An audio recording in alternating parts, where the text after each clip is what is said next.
بسم اللہ الرحمن الرحیم۔ خزائن القرآن، قرآن کریم کے علوم و معارف کا مجموعہ از افادات شیخ العرب والعجم عارف اللہ مجدد زمانہ حضرت اقدس مولانا شاہ حکیم محمد اختر صاحب رحمۃ اللہ علیہ۔ جماعت کے وجوب کا ایک عاشقانہ راز،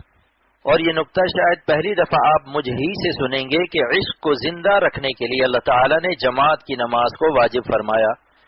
جماعت کے وجوب میں یہ راز چھپا ہوا ہے کہ چاہے تم کو تنہائی کی عبادت میں بڑا سکون مل رہا ہو، مگر تم فاسقین کے رجسٹر سے نہیں نکل سکو گے جب تک مسجد میں جماعت سے نماز نہیں پڑھو گے، تاکہ میرے عاشقوں کی ملاقات تم پر اختیاری نہ رہے،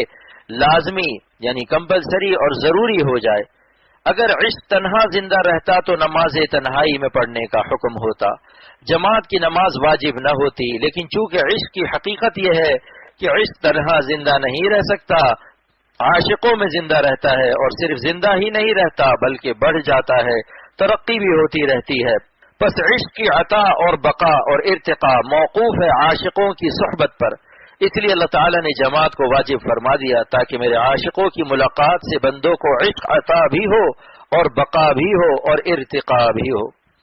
تاکہ میرے عاشق ترقی کرتے رہیں، تاکہ میرے عاشق ترقی کرتے رہیں، محبت کی کسی منزل پر نہ ٹھہرے، کیونکہ اللہ تعالیٰ کی ذات غیر محدود ہے۔ مولانا رومی رحمۃ اللہ علیہ فرماتے ہیں، اے برادر بے نہایت درگہ است، اے برادر بے نہایت درگہ است، اللہ تعالیٰ کا راستہ غیر محدود ہے، اس لیے جس منزل پر پہنچو اس سے آگے بڑھو۔ جمعہ و عیدین و حج کے اجتماعات کا مقصد، اس لیے اللہ تعالیٰ نے جماعت پنجگانہ کے وجوب پر ہی اکتفا نہیں فرمایا،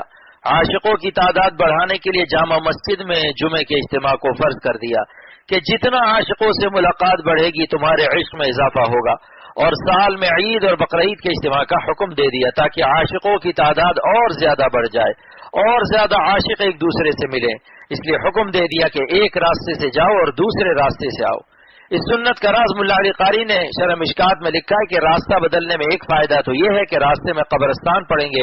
اور مردوں کے لیے ایصال ثواب کی توفیق ہو جائے گی، جس سے مردوں کو فائدہ ہوگا۔ دوسرے یہودیوں نصرانیوں کے گھر پڑیں گے تو مسلمانوں کی تعداد دیکھ کر ان پر دہشت اور رعب طاری ہوگا۔ اور اس کے بعد اگر استطاعت ہو تو حج کا اجتماع فرض کر دیا کہ حرمین شریفین میں حاضری دو،